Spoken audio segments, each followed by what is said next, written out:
एक और उदाहरण देता हूं। 1966 में आप में से कुछ लोग होंगे, मैं तो तब पैदा भी नहीं हुआ था जिस समय की यह घटना है।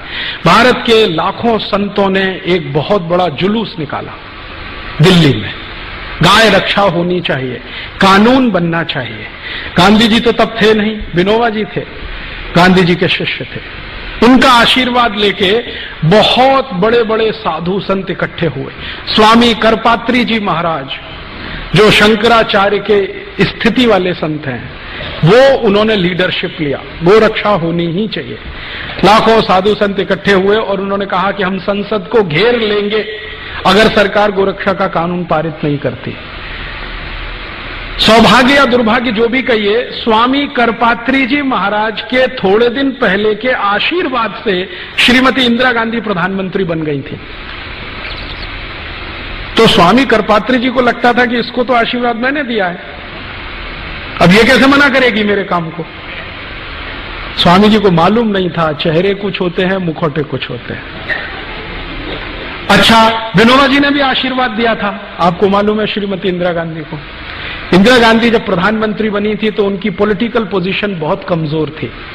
उनके सामने जो टक्कर में थे ना, वो बहुत पावरफुल लीडर थे, निजलिंगप्पा, बहुत पावरफुल आदमी थे।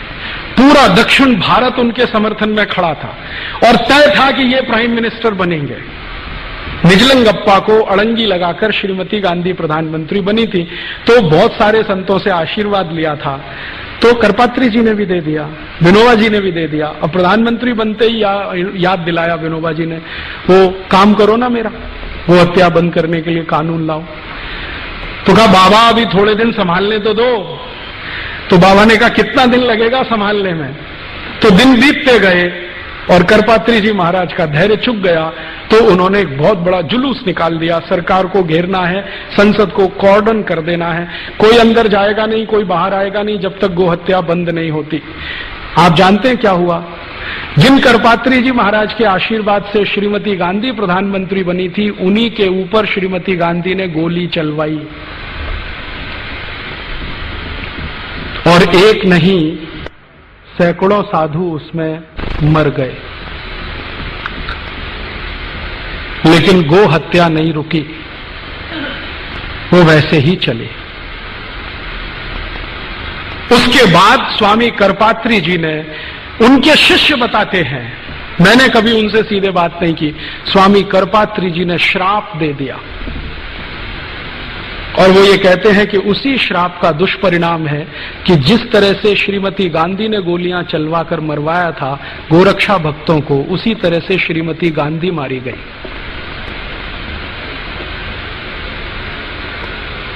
और ये अजीब संयोग है, मैंने इस पे थोड़ा काम किया तो मुझे पता चला, श्रीमती गांधी ने जिस दिन ये गोली चलवाई थी उस दिन गोपाष्टमी थी। भारत में गाय के पूजन का सबसे महत्वपूर्ण दिन है गोपाष्टमी, दीपावली के कुछ दिन बाद आता है। और श्रीमती गांधी को जिस दिन गोली मारी गई वो दिन भी गोपाष्टमी थी। तब प्रभुदत्त ब्रह्मचारी और करपात्री जी महाराज ने गोहत्या आंदोलन चलाई थी। श्रीमती इंदिरा गांधी उस समय प्रधानमंत्री थी। बापूजी आगे आगे गाय चल रहा था, शायद उसमें आप सम्मिलित भी होंगे, और पीछे पीछे हमारे संत चल रहे थे और सत्ता के मद में मतवाले लोगों ने बेमंत से गोली चार्ज किया था और उसमें संत भी मरे थे और गौ भी मरी थी। करपात्री जी महाराज का वह विज्ञप्ति, उस समय मीडिया नहीं थी, उस समय पेपर मीडिया थी, आर्यावर्त और केसरी में छपा था, कल्याण गौ अंक विशेषांक निकाल के देखो। उस समय करपात्री जी ने हाथ जोड़कर कहा था, हे सत्ता के अधीनों, हमारे पूर्वजों ने संविधान स्वीकार किया है, उसमें भी मेरा भी हक है, मैं भी भारत का नागरिक हूं। आपने संतों को मारा, जाओ हम संतों का खून माफ करते हैं, लेकिन याद रखना एक गाय की हत्या हुई, जाइए आपका कुल का नाश गोपाष्टमी तिथि में होगा। सब लोग भूल गए, मैं नहीं भूला, मैं नाम दे रहा हूं। अब संजय गांधी मरे आकाश में, तिथि था गोपाष्टमी।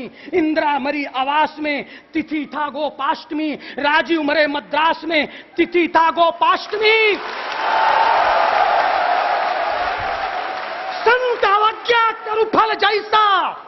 मैं रामचरितमानस का उद्घोष कर रहा हूं। संत अवज्ञा करु फल जैसा, जरई नगर अनाथ कर जैसा। मैं भारत माता को बचाना चाहता हूं। यही बात जयेंद्र सरस्वती के समय में सबसे पहले बापू ने जयललिता से कहा था, जयललिता जी इतना बड़ा मत कीजिए क्योंकि विनाश आ जाएगा। नहीं लोग समझे, एक सुमानी में जयललिता जी की और केंद्र की सरकार की औकात सामने आ गई। ये सब हुआ लेकिन गो हत्या नहीं रुकी। विनोबा भावे जिन्होंने आशीर्वाद दिया था श्रीमती गांधी को, वो जीवन के अंतिम दिनों में डिप्रेशन में चले गए। इतने डिप्रेशन में चले गए कि उन्होंने आत्महत्या कर ली, खाना पीना छोड़ दिया। जैन संतों की भाषा में कहूं तो संथारा ले लिया, और कॉन्स्टिट्यूशन की भाषा में कहूं तो आत्महत्या कर ली। इतने डिप्रेशन में गए विनोबा जी। और विनोबा जी बार बार एक प्रश्न पूछते थे कि मैं कोई बहुत बड़ी मांग नहीं कर रहा हूं, एक छोटी सी मांग है कि गाय का कत्ल बंद करा दो। कोई बहुत बड़ी मांग नहीं है, संसद के सब सदस्य मानते हैं, मेजॉरिटी संसद इसके साथ में है। और उन्होंने कहा कि गाय का कत्ल बंद हो जाए तो ये देवनार कत्ल खाना बंद हो जाए जो मुंबई में चलता है, जिसमें 26,000 जानवर आज रोज कट रहे हैं, उस समय 11,000 कटते थे। छोटा सा प्रश्न था, नहीं हुआ और वो वहीं छूट गया। उसके बाद अभी थोड़े दिन पहले जब एनडीए सरकार आई तो बड़ी मुश्किल से एक बिल तैयार करके संसद में पेश किया गया कि गाय की हत्या तुरंत रुकनी चाहिए, कानून तुरंत बनना चाहिए। सवेरे बिल पेश किया गया, शाम को वापस ले लिया। श्रीमान अटल बिहारी वाजपेयी की सरकार ने सवेरे विधेयक पेश किया सरकार की तरफ से, शाम को वापस ले लिया, ये कहते हुए कि इस पे बाद में बहस होगी। मैं आपको ये सुनाकर क्या कहना चाहता हूं, हिंदुस्तान में गाय का कत्ल बंद हो जाए ये हमारी सद इच्छा है, लेकिन गाय का कत्ल चलता रहे उसके लिए कोई बहुत बड़ा षड्यंत्र है, वो समझना जरूरी है। हमारी तो सदिच्छा है कि गाय का कत्ल नहीं होना चाहिए, लेकिन कोई बहुत बड़ा षड्यंत्र है इस देश में जो गाय के कत्ल को लगातार चालू रखना चाहता है। जब भी संसद में इस तरह की बहस होती है, कुछ ना कुछ इस तरह के सवाल खड़े हो जाते हैं। एक दिन तो मैं खुद संसद की दर्शक दीर्घा में था, उस दिन बहस हो रही थी इसी गोरक्षा के प्रश्न पर। मैं गया था कि आज देखें सांसद कौन किस समर्थन में है, कौन किस पक्ष में है। सारे सांसद एक बाजू में स्वर से बोल रहे हैं कि गोरक्षा होनी चाहिए। मुस्लिम सांसद जीएम बनातवाला ने कहा कि अगर बिल पास होता है तो पहला वोट मेरा, गोरक्षा के समर्थन में। उनके साथ दूसरे मुस्लिम सांसद खड़े हो गए, हमारी आपत्ति नहीं है, आप कानून बनाइए। अभी एक महिला खड़ी हो गई, उसका नाम है सुश्री ममता बनर्जी। उसने कहा गाय का मांस खाना मेरा मौलिक अधिकार है, उसका क्या होगा?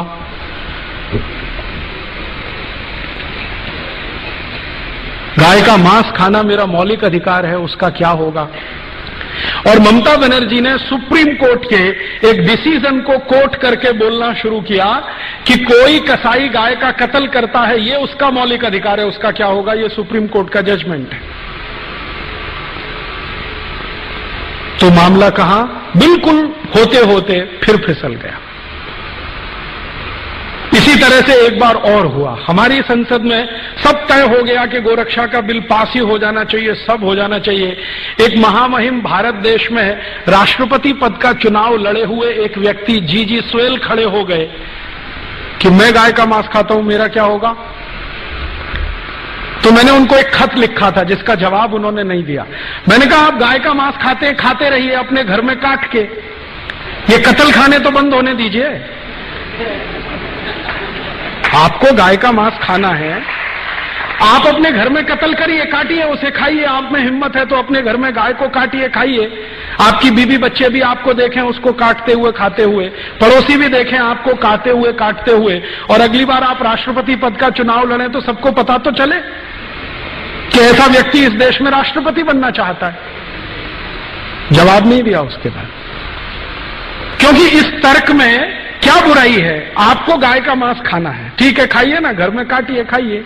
ये कत्ल खाने क्यों चाहिए आपको? ये तो आपके मांस की सप्लाई नहीं करते, ये तो एक्सपोर्ट करते हैं सबका सब। आप खाना है तो घर में काट के खाइए। उसके बाद बंद हो जाती है सारी बहस। पिछले आजादी के 58-59 सालों में संसद में 4 बार गंभीरता से गोरक्षा पर बहस हुई है, प्रस्ताव पारित होने तक आया है, वोट करने तक नौबत आई है, लेकिन किसी न किसी कारण से वो अटकता गया है। कभी पंडित नेहरू के इस्तीफा देने की धमकी के कारण, कभी हमारे देश में सुश्री ममता बनर्जी जैसे खासदारों के ये कहने के कारण कि मैं गाय का मांस खाती हूं, मेरे मौलिक अधिकार का क्या होगा, कभी जीजी स्वेल के कारण, और कभी सवेरे विधेयक पेश किया और शाम को बहस करेंगे दोबारा, ये श्री अटल बिहारी वाजपेयी के बयान के कारण। हर बार ये हुआ है।